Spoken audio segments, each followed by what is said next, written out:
Welcome, ladies and gentlemen, to Full Metal TV. I am your host, Full Metal Majin, and today we are doing some Smite and Chill. The way the series works is we take a game and we just relax and kind of like rant about something. And in spirit of the collaboration with Smite and Avatar, we're gonna just talk about some Avatar today. And look at that, we even got an Aang and a Korra here. What are the chances? But yeah, today we're gonna talk about some Avatar, and it's just good to have Netflix supporting the community and giving us not only Avatar: The Last Bender, the story of Aang and the gang, Aang gang, if you wanna, whatever.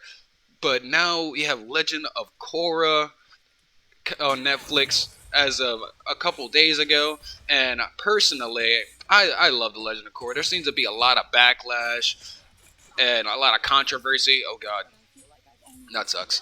But I really enjoyed the Legend of Korra. I thought it was in ways better than Avatar: The Last Airbender.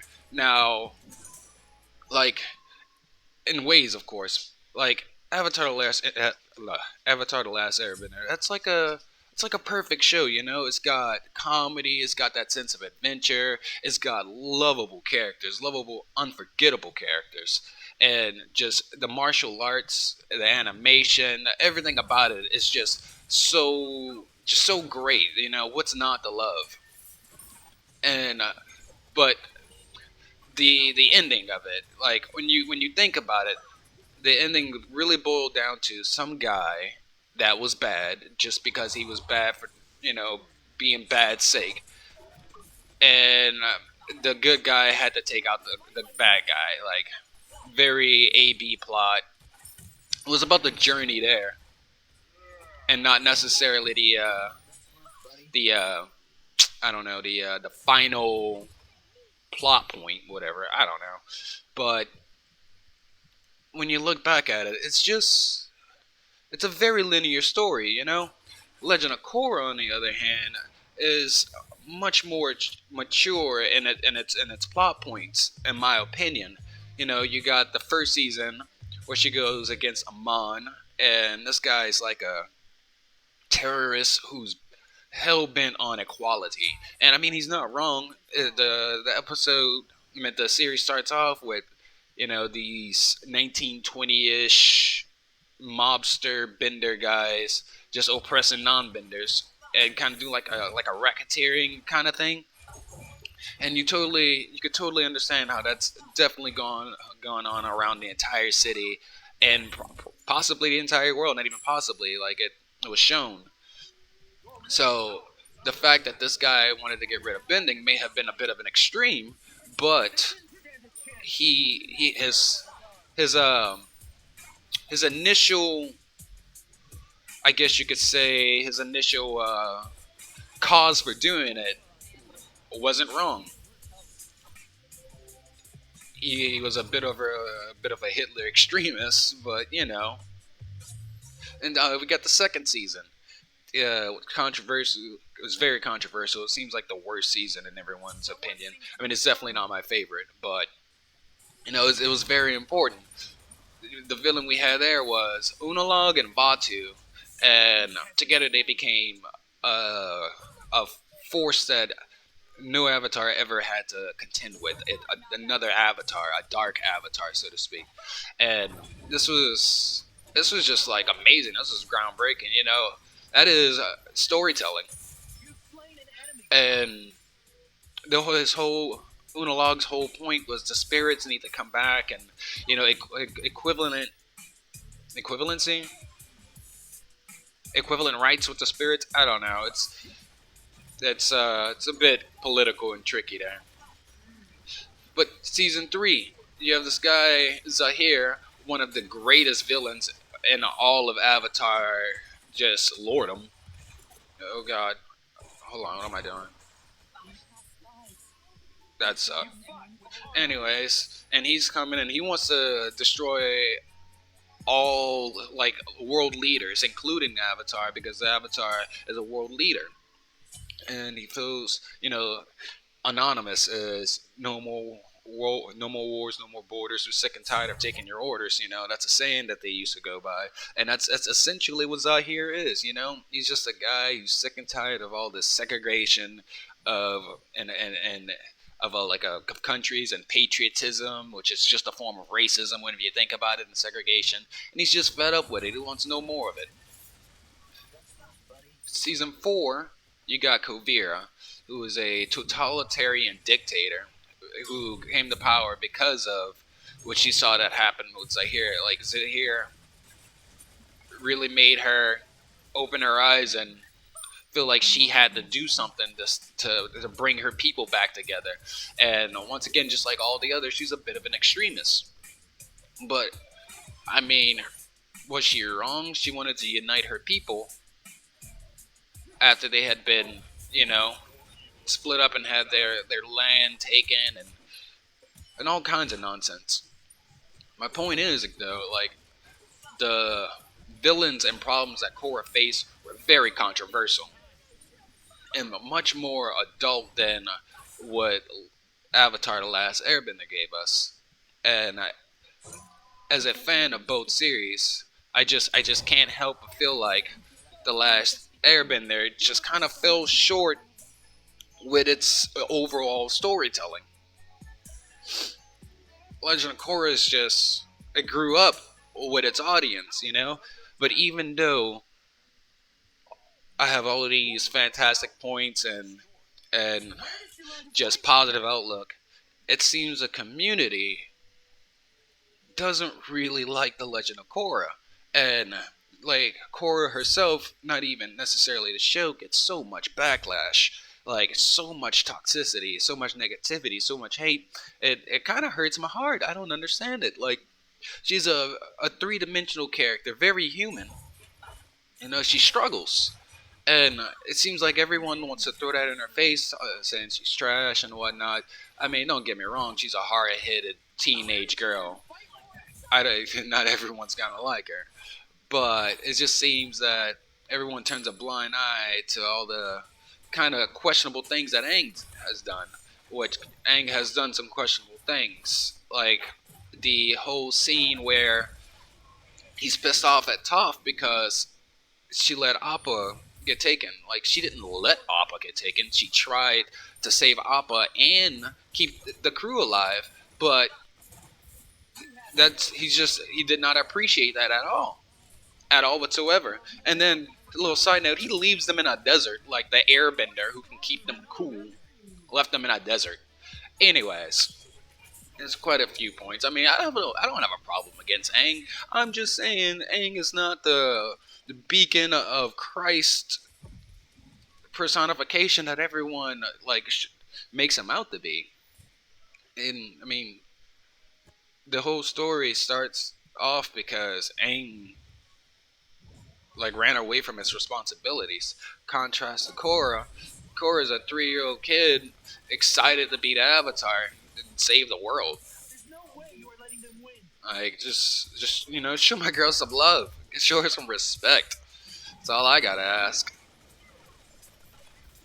That was terrible timing on that, but we make it work here. We make it work here. All right, we can go back. We haven't even bought anything in a while. I don't understand how we're winning right now. Should probably hold on one sec. Give me a sec. What am I even doing here? Here, since it doesn't seem like it matter, we're just gonna throw on a couple random things. Yeah. Here, just level whatever that is up. There we go. Easy peasy. Easy game. But anyways, now that Legend of Korra is on Netflix, I am very excited for the new wave of love to come, or possibly hate. We're not biased around here. Everyone has their opinions. But I'm just very curious to see where this is gonna take the fandom, the community. What direction is the the appeal for Korra is gonna go. I personally hope that the more mature audience of today, the more grown up individuals who enjoy the show, and the new wave of fans that are going to come in are going to appreciate the storytelling that is the Legend of Korra. The more mature plot points, the more controversial villains and world problems. This is not just a child's adventure story with a conflict at the end. This is a story of growth, of how an avatar became human. As Aang's story was how a boy became the avatar. It's different, but it's the same, but different. Same, but different.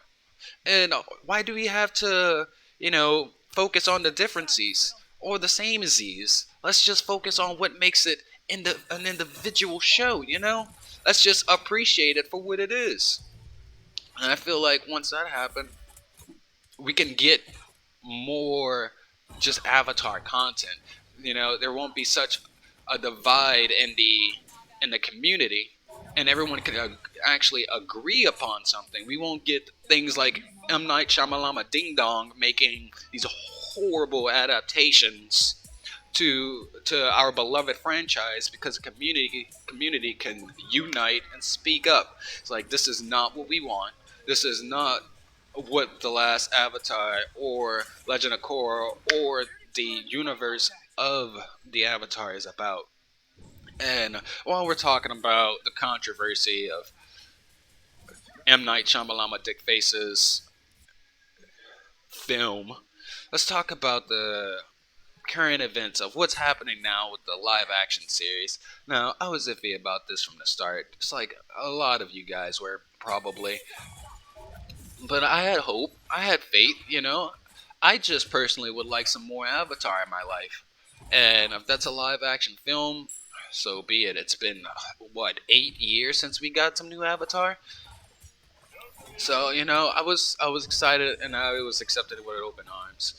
But then we get the news that the original creators decided to peace out on the project, so to speak, because the direction because of the direction that Netflix has taken it.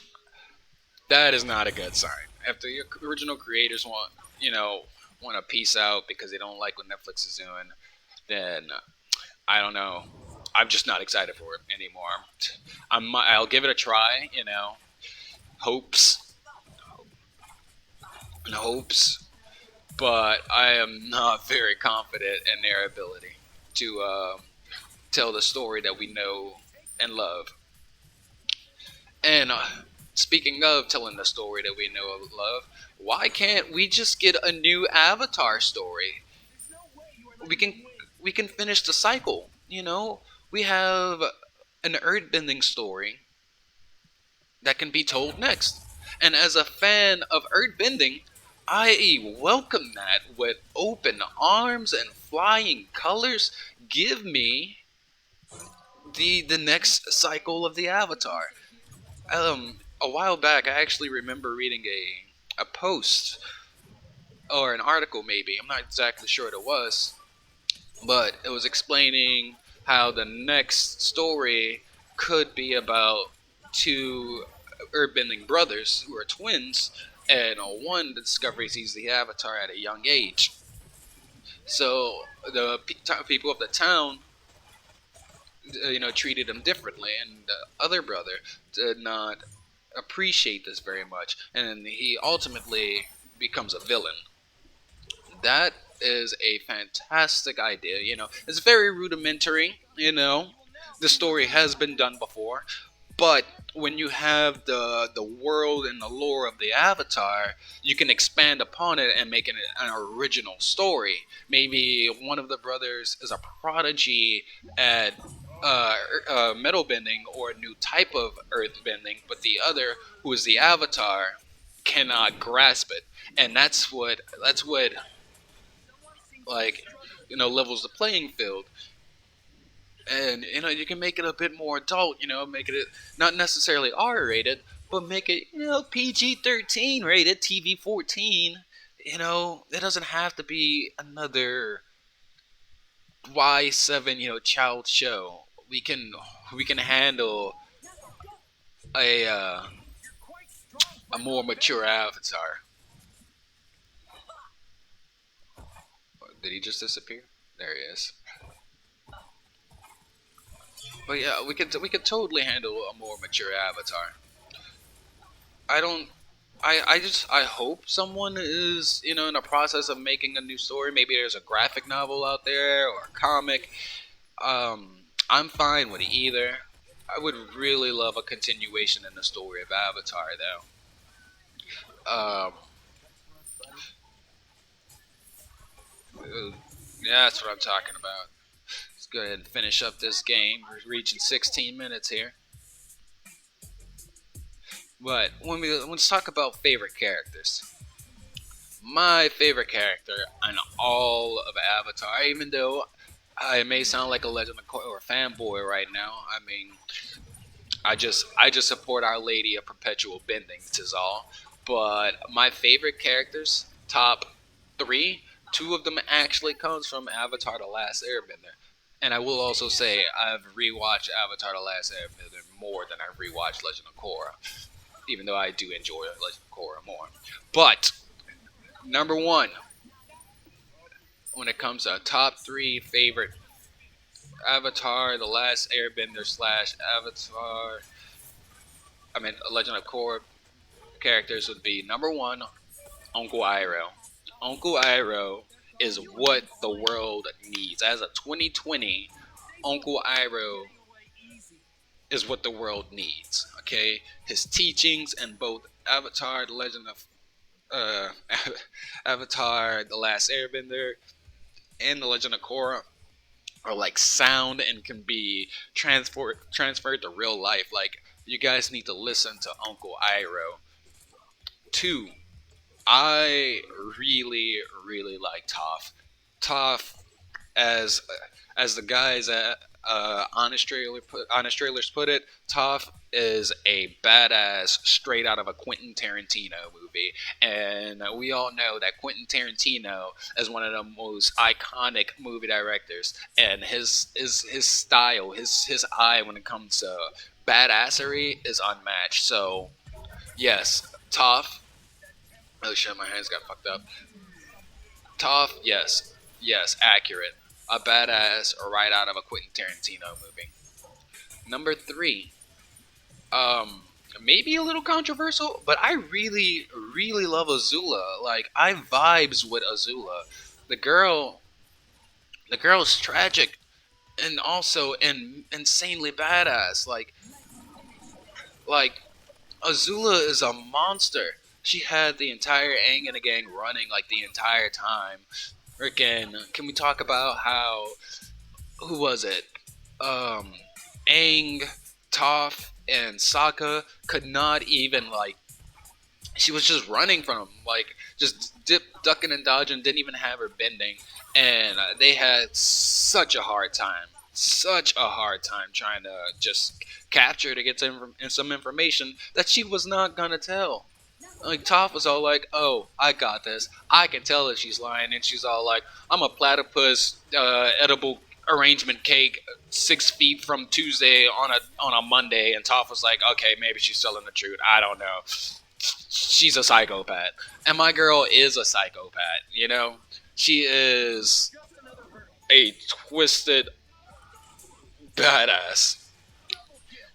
And I actually said, I guess they all three of them come from Avatar: The Last Airbender. I mean, they Legend of Korra just don't do their characters the same way The Last Airbender does, and I don't know. It's just I felt like there was just more love there. I don't know, but guys, we're gonna have to end it here. We're reaching 20 minutes, and this was fun. I hope you guys enjoyed this laid back and chill series. We're gonna have different games. We're gonna have different topics.